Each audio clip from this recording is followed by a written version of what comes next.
What are we at, an impasse? What's up, YouTube? It's Big Ryan, the Fat Guy. Let's jump into it. Week 1 is done. We went 8-7-1. Fat Guy, what did you think about the week? Come on. 8-5-1 after Sunday. I enjoyed all those games. But these Monday night games, I'm angry and sick and disgusted. Are there any other weird words? I have a lot of fury coming for Derek Carr. You guys will be hearing that later. All right, Fat Guy. In the comments section, we had 2 people asking if we like punching ourselves. One was Mike Palacios. Enjoy punching yourself. LOL. Dolphins won. Also, Sean Jacobson asked how my jaw was feeling. I said punching myself in the jaws, and that's in the groin. And usually you have to pay for that kind of upgrade, but I did it all by myself after the Dolphins defeated the Tennessee Titans. How about Warren Gray saying he had a great day money-wise because of us fine scholars? I bet we're both as handsome as we are knowledgeable. That is not true. Well, whatever that is, I hope he didn't follow us on Monday night because that was a stinker 2 in a row. Philip McGinnis calling us out about the Chiefs. What do you think about the Chiefs' first game? I like recidivism history. Oh, the Chiefs had a spectacular game. I'm agreeing with you. I'm gonna say I was wrong about them. We did go 8-7-1. Technically, that's a 53% winning percentage because obviously you take the tie out. But it's not good enough for us. It's not good enough for you guys. But still, we're on the plus side. Let's be perfectly reasonable, depending on the juice you got. It still beats the juice anyways. But we were, I don't want to call it successful. It was lukewarm. I feel like way better weeks are coming. And Liam CB17 says, I got Arizona winning versus the Redskins. Alice Smith doesn't have no super fast running backs to do his screens with. That's all he can do, right? LOL. No Kareem Hunt. No Jamal Charles. No Tyreek Hill. What'd you think about Alex Smith's performance? Well, Alice Smith, or Alexander Smith, did what I said he would do. He would win games because that's what Alex Smith does. Now, I was more confident on that game than a lot of the other ones, and that was pretty evident when you heard in the video. And what did they do? They dominated. What was the score? 24-6. It did help that Adrian Peterson kind of resurrected his old career, but it was a pretty good game for the Redskins. Let's be honest here.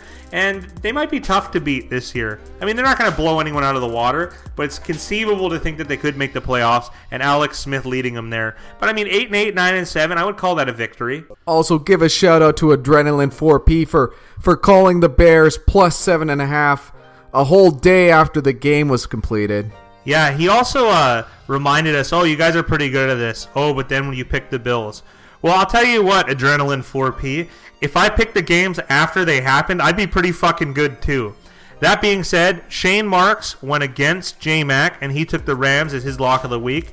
And we really like the Raiders, so kudos to Shane Marks. And Feng Gao, he took the Jags, I'm assuming, with the Go Jags and a little muscle hamster arm. So good on those guys, because they picked before the game happened, Adrenaline 4P. That's what you have to do. You have to pick the game before it happened. I might be able to go perfect every week if I pick the game afterwards, but I digress. He's probably spending too much time in the studio or something. Thanks for the comments as always. Keep hitting us up with your picks, what you guys think. Call us out if we're wrong. Help us out if we're right. BS. Let's go on to week 2. Let's start off Thursday night, Fat Guy. Baltimore travels to Cincinnati. Only 27% are on the Bengals. Right now, the line very early is -1 Bengals at home. Fat Guy, who do you like in this game? I think we all know who I'm going to select here. We're going Cardiac Cats at home, prime time. Although it's Thursday night, so it's like shitty prime time. But prime time at home, division rivals, Baltimore Ravens. Now, what Cincinnati did on the road, beating the Indianapolis Colts by, I believe, 10 there, that's much more of a feat than Baltimore annihilating Nathan Peterman and the Bills. Don't worry, I'll get to the Bills later. The Ravens, they played Ravens ball, and actually Joe Flacco looked pretty good against a very good and young secondary in Buffalo. But that's all you can say pretty much about Buffalo that's positive. So I'm not as confident in the Ravens. I'm going to take Cincinnati, and this one seems to be a little bit better for me. I like the Bengals, and I see Joe Mixon breaking through quite a bit, I think. People are high on Baltimore after that Buffalo win. Cincinnati, maybe not so much. People unsure. I like the Bengals as well. 27%, you can't go wrong. All right, the next one. This one's going to be tough for us. Indianapolis at Washington. Right now, 79% are on the Redskins, -5.5. Fat Guy, this is a tough one for us because we do like Washington a lot. We do not like Indy. but we're probably going to have to go with the percentage here. Am I right? It's so tough because Alex Smith gives me such a big boner. It rips through my bike shorts. Yeah, we're going to go with Indianapolis here. It's one of those do up, do down situations. Indianapolis lost at home to the Bengals, and it kind of gives you that, I guess, negative clout. But Andrew Luck's getting his feet wet. I mean, he didn't really connect with T.Y. Hilton too much. I think they're going to get Marlon Mack probably. I think they're going to get going just a little bit. And also Washington, they couldn't have been any more dominant. They were up with 24-0, and then the Cardinals scored a garbage touchdown. It didn't really mean anything. Washington had sewn that game up in the first quarter and a half. So I'm going to take the Indianapolis Colts. Now the spread is 5.5. Now this is one of those things where you can wait because the difference between 5.5 and 4.5 is minimal, but 5.5 and 6.5 is decent, and 5.5 and 7 is very good. And if it somehow goes to 7.5, then you're in the bingo territory. So I would wait on that line just a little bit. But as far as it goes, Indianapolis is the pick. But be a little bit smart in how you shop. Next up, we have the Carolina Panthers traveling to Atlanta to take on the Falcons in a divisional game. 60% are on the Falcons, -5. Fat guy, who you got? Easy for me, Atlanta Falcons. They did look, let's say, maybe underwhelming a tiny bit against Philadelphia, but they were playing the Philadelphia Eagles, which is, I believe, one of the premier teams in this league. On the road as well. Yeah, and that was on the road. I mean, they're still working some kinks out as usual. The offense isn't going to hum as well as it did 2 years ago under Kyle Shanahan. Sarkisian just isn't as good. I mean, they thought, oh, you're going to give him a year? Well, they gave him a year, and they didn't look that much better. The defense is decent, I feel, and on offense, I think they're going to be able to do enough. Carolina's secondary is weak, and they're traveling. I just don't see Carolina doing well in this game. I like the Falcons. The next one's a bit of a polarizing game, kind of one that a lot of people will circle on their calendars to watch, and that's the Minnesota Vikings traveling to Green Bay to take on the Packers. Rodgers got hurt, unsure how successful he's going to be for the rest of the season with this injury. 22% are on the Packers, -2 right now at home. Fat guy, who you got? Okay, first of all, Green Bay, we didn't really get a good look at him. I think their roster is poor, and Rodgers' heroics, that's probably going to be the game of the year, that Bears-Green Bay game. The Bears just giving it away. However, though, Rodgers, oh my goodness, it was so amazing. That being said, a lot of stuff was pretty lucky for the Packers, whereas Minnesota just played really a solid game against the 49ers. That's probably why everyone's jumping on the Minnesota Vikings early, and that's kind of making me lean towards the Green Bay Packers. The one problem with the Green Bay Packers is the uncertainty of Aaron Rodgers' health, because if Deshaun Kaiser goes in there, they're not going to win. They're not going to beat the Minnesota Vikings. And -2 means that you need to win, and you need to win by a field goal. And that's a curious line to put out early, considering the uncertainty. And it's put out by a lot of books, like it's universal. BetCris, Pinnacle, The Greek, they all have a line out already. So that means they all are probably pretty certain that Rodgers is going to play, and they have a good idea of his knee health, which means he's probably not so bad, but he's just going to be hobbled a little bit. So I am going to take the Green Bay Packers, but I'd like to see Rodgers spread the ball out a bit more. Jimmy Graham deserves a little bit more targets. Maybe he didn't earn any of them. Devonta Adams is incredible. Randall Cobb, Geronimo Allison's being sprinkled in a little bit. I'm going to go with the Green Bay Packers. Minnesota's defense is really good, but they're traveling to a tough area. It's a divisional game, and they're on the road, so I'm going to take the Packers. Next up, we have the Chargers traveling 3 time zones all the way to Buffalo to take on the Bills. Only 15% of people have bet the Bills so far, +7.5. Fat guy, who you got? Look at these piles of shit. I am so disappointed in the Chargers. Anthony Lynn was outcoached so badly by Andy Reid. Andy Reid and the Chiefs. The Chiefs were electric. Tyreek Hill, oh my goodness, that athleticism. Is there anyone faster in the world than that guy except maybe Usain Bolt? He was incredible, and he can catch too. He can take a hit, play special teams. Tyreek Hill is just a dangerous weapon. And I'm going on about the Chiefs, and I'm supposed to be talking about the Chargers. And you see what I mean about what I said last year? I didn't believe in them last year, and I believe in them this year. And they really, really dashed my hopes and dreams.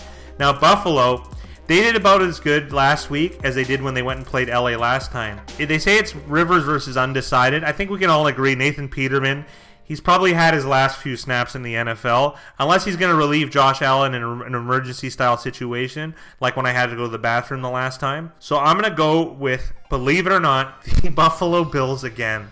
I'm getting 7.5 at home. Now it's 7.5 at minus 7.5 at plus 107, meaning that you have to pay a little bit extra of a commission to take the Bills and the points. I think you could wait a little bit because people are going to pile on the Chargers. There's no way. The Bills were just dreadful. The worst performance of the weekend, aside from Derek Carr when he played for the Raiders, not including the Raiders. So I'm going to take the Buffalo Bills. I'm going to take the points. I hope Josh Allen has a better showing. And maybe they're going to be able to run on them. It's possible. The weather's probably not going to be too nice in Buffalo. So let's take the Buffalo Bills. Let's take the points. Let's roll the dice. Yeah, that's a Bills. That's an easy one. Plus 7.5 at home. Week 2 is a lot of points to give up. So many points. Yeah, the Bills look terrible, but that's why there's value on them this week. Next up, let's move over to Houston at Tennessee. This is an interesting game. There's only a couple lines out. Let's take the Houston -1 on the road. No percentages, but you have a feeling that the majority of people are going to be betting Houston.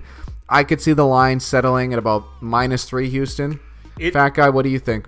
It's going to be tough because it really depends if Mariota is playing.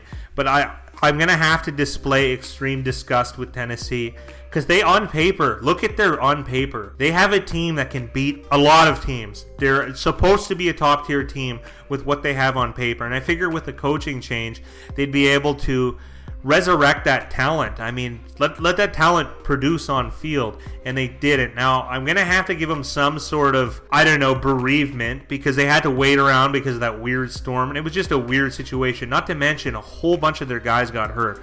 Both tackles are hurt. Delaney Walker's hurt. Their quarterback's hurt. But I don't have confidence in that coaching staff. I did beginning. I had high hopes, and it's only been one game. I'm not going to throw in the towel necessarily, but I just don't understand, like, all these young guys. Would they go 0-7, Big Rye, the first-year coaches this weekend? 0-7. Like, come on. Come on. The most disappointing thing from a strategy standpoint, if you understand anything about game theory, and I'm sure a bunch of you do, is when you're a new head coach, you have the advantage of them not knowing what your plan is going to be. I mean, you come from coaching trees, but you have an advantage of being the unknown. You need to take some sort of advantage of having that advantage. I'm using the word advantage a lot of times, saying advantage over and over again. But 0-7 is just, yeah, you could say it's a statistical anomaly, but it's just really pathetic. And these are guys that have long careers in the NFL. Not Mike Vrabel necessarily for Tennessee, but just super unimpressed. So I like Houston. I'm going to take Houston if the line's at Houston -1. If it's Houston -3, I'm probably going to take them too. Although Deshaun Watson, like I said, isn't going to be as dominant as he was last year. But this Tennessee team, just really unimpressive. They got away from the runs. I'm not sure how long Taylor Lewan's going to be out. Delaney Walker's out for the rest of the year. Mariota may or may not be playing. So it's a little murky. I'm just going to say Houston to win because we don't actually know the circumstances surrounding. So that's Houston -1. Next up, the game that I know you're most excited about from a betting perspective, and that's the Kansas City Chiefs traveling to Pittsburgh to take on Ben Roethlisberger and the Steelers. The Steelers right now, only 22% are on the Steelers, a public team, at -5. Do you think that line's a little high, or do you think that's just right? This is a big trap. Last week, Big Ryan and I took the Denver Broncos as our Survivor pick, and it worked out. Because what you generally like to do in Survivor is take the unpopular picks, because say someone takes New Orleans like most people did last weekend and they lose, then you're up shit creek without a paddle and you're out. So teams like Denver, now I think this is a sneaky one where almost no one's going to be taking the Steelers. And I really like this game. We all like this game. This game is starred. This game is checked. So this is big for me. I really like this Pittsburgh Steelers in this game. Now, you're right. How about them Chiefs? Kansas City looked fantastic. They looked really good. Patrick Mahomes looked good. Tyreek Hill was incredible. Incredible. And do I really think Pittsburgh has a good game plan for Tyreek Hill? No. How do you game plan for that type of speed? You really can't. But I do think Pittsburgh can ball out. I mean, maybe Bell comes back, maybe he doesn't, but it didn't really matter. I mean, Bell is probably the best skill player in the game, but James Conner filled the role pretty well. Had a pretty good day against Cleveland, let's be honest. I think Antonio Brown is going to be able to produce against Kansas City, like he did last year, by the way. This is a revenge game from last year for Kansas City, but I don't think it's going to matter. I'm all over Pittsburgh on this game. I'm pushing the chips in. It's pretty big. I think Smith-Schuster's going to have a big game as well. I think Big Ben's going to have another game. And also, don't forget, too, Cleveland did reasonable. I mean, I guess they tied in the weirdest game ever. Another really exciting game against the Pittsburgh Steelers. The Steelers are playing in terrible conditions on the road in Cleveland. The conditions aren't going to be as bad in Pittsburgh, and they're at home. I think it's going to kind of settle down just a little bit. The effort will be there. Kansas City's riding too high for their britches. I really like the Steelers this week. Next up, we have the Miami Dolphins traveling to New York to take on the Jets. 55% are on the Jets, but the Miami Dolphins are favorites on the road at -1. Fat Guy, who you got in this one? This is another bizarre one. Really tough to handicap, to be perfectly honest. I'm going to have to go with the home team in the Jets in a divisional game. Darnold had some mistakes, but he wasn't too bad. The run game got going. I think it's also because the Lions is a complete unraveling. How bad could the Lions look? They might have looked worse than the Bills somehow. I mean, maybe not that bad, but it was bad. Expectation-wise, they did look a lot worse. Because no one really thought the Bills were that good. Like, I wasn't going, oh, okay, the Bills are going to win. No, I was going, oh, maybe I'm lucky and the Bills lose by 7 or less. You know what I mean? That's not a high expectation. I was fully expecting the Lions to win by 10 or 14. And anything but that happened if you saw it. It was such a stinker. I'm not necessarily a Joe Navarro expert at reading body language, but if you saw that look on Matt Patricia's face, he looked completely out. He would look scared. He looked scared, like he didn't know what he was doing. Feels like these Belichick coaches, every time they leave, they don't really have success. Romeo Crennel, Josh McDaniels, and it's only one game, but Matt Patricia just looked out of it. Everything that could have gone bad did go bad. I'm going to give the Jets defense some kudos here. You see all those interceptions? I mean, they all happened to every time a ball was interceptable, it seemed to be caught. Whereas there's a lot of drops. Like the Raiders could have had 3 just on this Monday night. But I think the Jets defense is pretty good. I'm not a believer of this Miami team. They're gonna have to do more to make me believe. Kind of like 2 years ago when they went 10-6. I was actually shocked. I was ready to eat my shorts, boil them, and eat them. But then last year I felt they showed their true colors. I don't think that team is good. I'm gonna take the New York Jets, and I'm gonna roll with Sam Darnold. And if they go 2-0, they're just be a pretty good start for Todd Bowles. It feels like he really does have his ducks in a row on defense. Next up, we have the Eagles traveling south to take on the Tampa Bay Buccaneers with the surprise victory over the Saints to everybody but Big Ryan the Fat Guy. Yeah, I mean, I wasn't expecting him to win, let's be perfectly honest here. I was expecting them to cover. It's one of the games I liked a little bit more. But they pulled it off, and they kind of did it how you should do it. Because think about how that team's built. They have Mike Evans and Deshaun Jackson. What can those guys do? One wins jump balls and one goes long. I mean, this is not rock science here. You chuck it, and that's fine. And Fitzmagic, think about it. Fitzmagic is actually a little bit more of a gunslinger than people give him credit for. Yeah, that's why he has like disastrous games with multiple interceptions. But when it goes right, it goes right. Now this is interesting in that Philadelphia is a favorite on the road, as they should be. They have an excellent roster. At -3. Yes. 88% early on have bet the Eagles to win by more than 3 points on the road. Yeah, and a lot of people are writing this Bucs win off as a fluke. Now, I enjoy this Bucs front 7, but they still allowed 40 points. Mind you, Breeze took the game over in the passing sense, and Breeze was vintage Breeze and played extremely well. Extremely well. However, though, I'm going Buccaneers here. Going Buccaneers plus the 3. I'm kind of hoping, I would almost wait for you guys when you take the Bucs. Let's wait for that line to creep up to 3.5. Let's get that field goal loss as a win. It's at -3, -116, so it very well could shift. So I think that's a good point of contention. Don't expect a shootout like they did with New Orleans, but I'm gonna go with Fitzpatrick and the Buccaneers. I think Jameis Winston, your time is might be coming to an end if the Bucs pull off another upset here. Next up, we have the Cleveland Browns traveling to New Orleans to take on the Saints. 63% are on the Saints at home. Right now the line sits at -8.5. Fat Guy, who you got? When you look at the setup of this game, normally this would be a Fat Guy play. You take the unpopular team in the points, but I'm going to go with the New Orleans Saints. I think they're going to give a statement to the Browns. I think they're really going to smack pound it in the Browns' asses. Let's be perfectly honest. The Browns tied, they tied, so weird. The Browns tied their game against the Steelers in very Browns fashion. Overtime, ugly. They actually had a bit of a comeback when they got that last touchdown to tie it up at 21. Missed field goals, and then of course they get a blocked field goal at the end. Oh, that's just so Browns. But they didn't lose. Was it the best starting week in what, like 11 years? Since 2004. Nice. I mean, it's a step in the right direction, I guess. Hugh Jackson's the worst coach in the league for sure. And the Browns covered, though, so I'm going to thank them for my team finally covering in the opening week. But I'm going to take the New Orleans Saints, and I think the New Orleans Saints are going to really beat them. Like, really beat them. I usually don't speak in such hyperbolic tone, and I go, oh, there's a chance of this, chance of that. I think New Orleans is going to kill them. And I'm going to go with the New Orleans Saints, and I'm going to lay 8.5 points, as much as I don't like doing that. Next up, we're going to move over to the afternoon games. We have the Arizona Cardinals traveling to LA to take on the Rams. Right now, only 53% of people are taking the Rams at home, -10. Fat Guy, who you got in this one? I find Arizona to be an uninspiring team. I don't think they're good at all. The Rams are a Super Bowl contender. I don't think they looked as good as what the score indicated in Oakland. Like, Oakland was beating them pretty good as far as aesthetically and strategy-wise in the first half, and then the game went completely sideways for Oakland. A lot of it had to do with quarterback play. But it's not like you're going to upgrade from Carr when you play against Bradford or perhaps Rosen.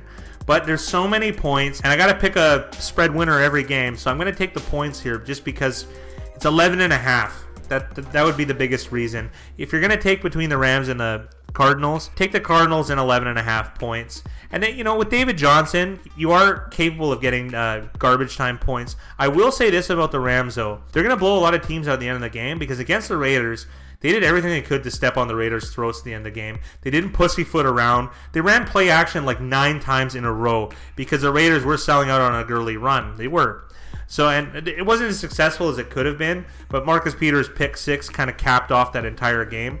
So the Rams are capable of blowing a lot of teams out. I mean, they're capable, but they're going to with this type of strategy. But I'm still going to take the Arizona Cardinals. I think their defense will play out maybe a little bit better, although they're on the road in LA, so it's going to be all the more tougher. Not one of my favorite games, but I'm taking the Cardinals. Detroit at San Francisco. 65% are on San Fran, -3. Fat Guy, who you got? Jeez Louise. Man, the Detroit Lions looked real Bubba Sparks. They were absolutely trash. And how can you have confidence? How can you really have betting confidence? Nobody did. And, if you followed me on the Detroit Lions on Monday night, you're thinking, oh, you're at home with a defensive guy against a rookie quarterback. How can you look so bad? It's mind-boggling to me. Mind-boggling how bad they were. San Francisco had a tough game. Let's be perfectly honest. They had a tough matchup with Minnesota. That's okay what happened. San Francisco's out of the doghouse. However, though, Detroit is not. So how can I bet in confidence in the Lions? I can't at this. I can't. I'm going to take Jimmy Garoppolo and the 49ers. I mean, think about it. If you had home and you had all this time to prepare against a rookie quarterback at home, how are you going to feel going on the road against Jimmy Garoppolo? Not that Garoppolo is this huge veteran, but he's been in the league a long time. He knows how to play the game. He lost his first game on the weekend. It's just going to be a lot more difficult. I'm taking the 49ers. I'm taking Shanahan. Shanahan's going to find a way to score points, and Stafford's going to play better, I think. But it's still going to be difficult. The Lions will look better, but I still find San Francisco to win by a touchdown or more. And the most exciting game of the afternoon, the New England Patriots travel down to Florida to take on the Jags. Blake Bortles.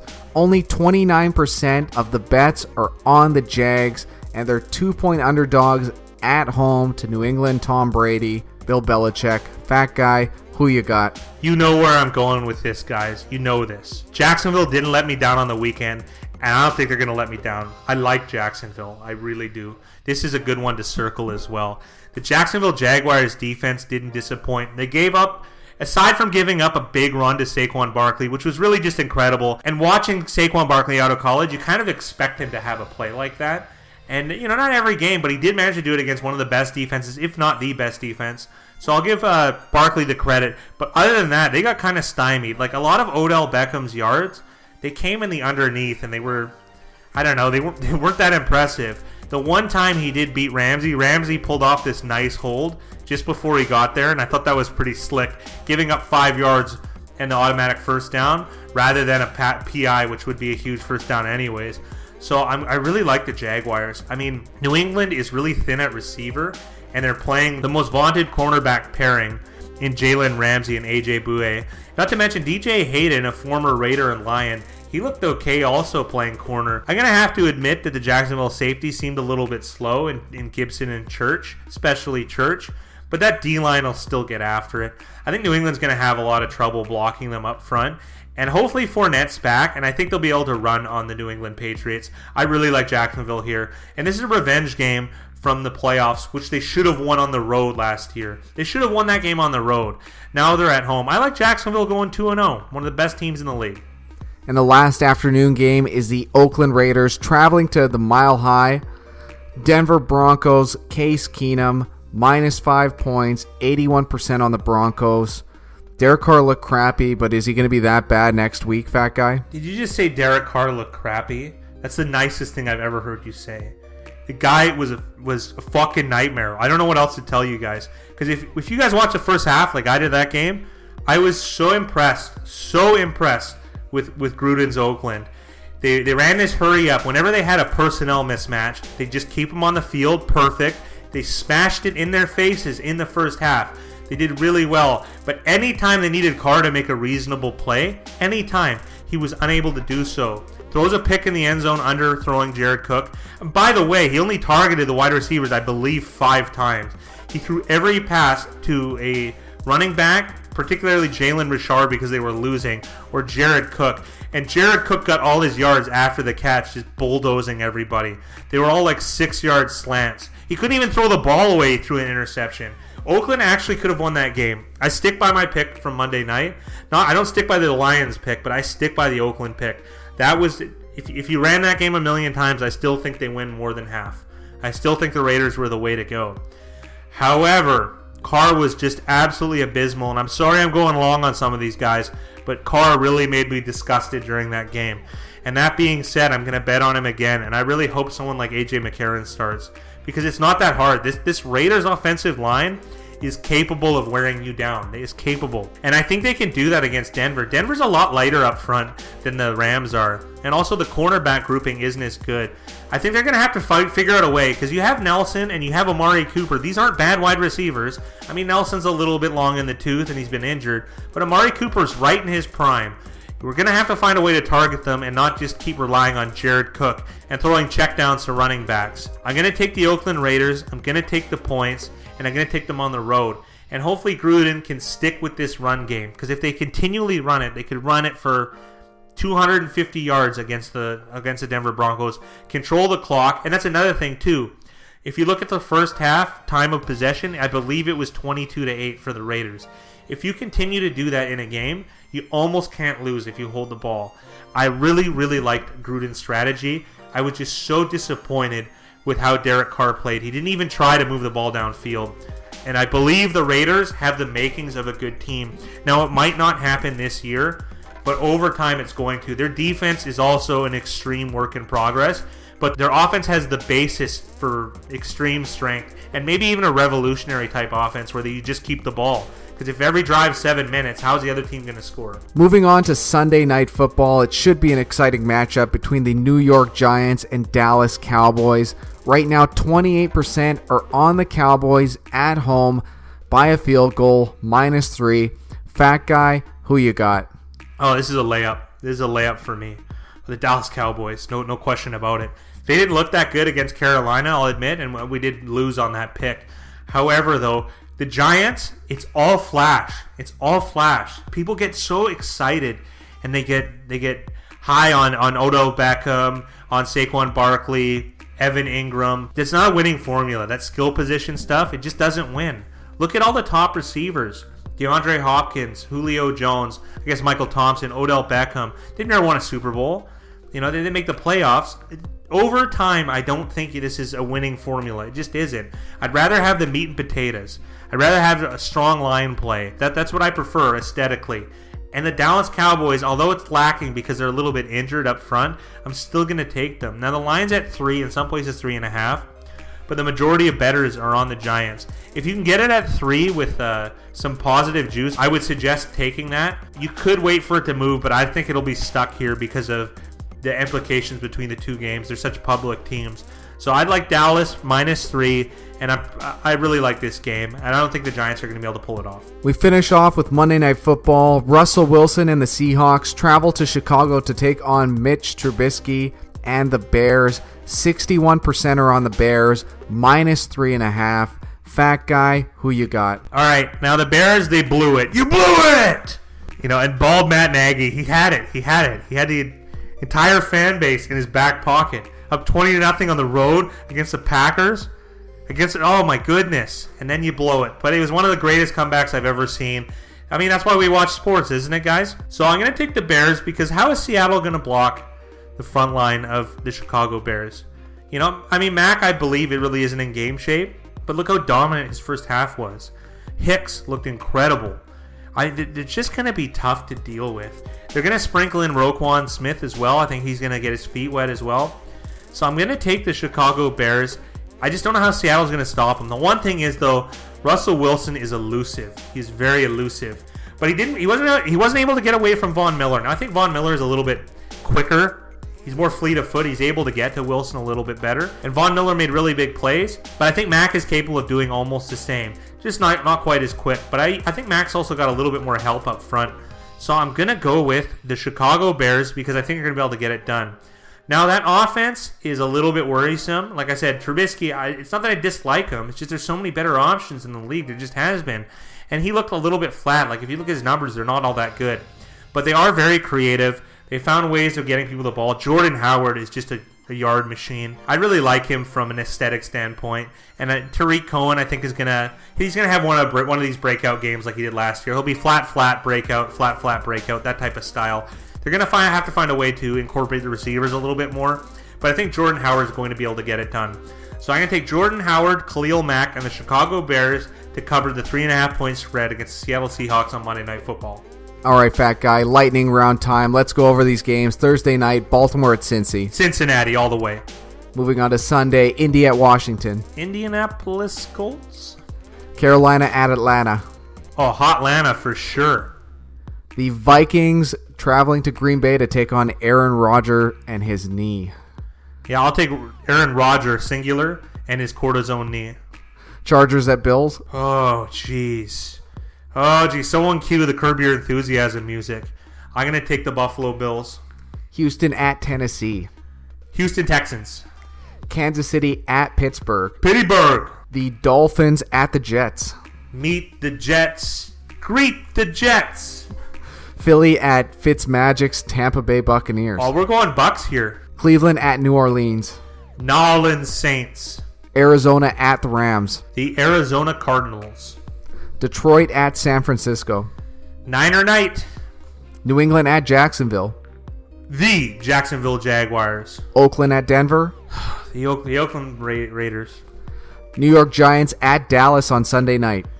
Jerry Jones dancing in the shower to the Dallas Cowboys. And Monday Night Football, Russell Wilson traveling to Chicago to take on Mitchell Trubisky and the Bears. I'll take the manly hairy Bears. Bronies, that's it for us. Good luck in week 2. Remember, never bet any parlays.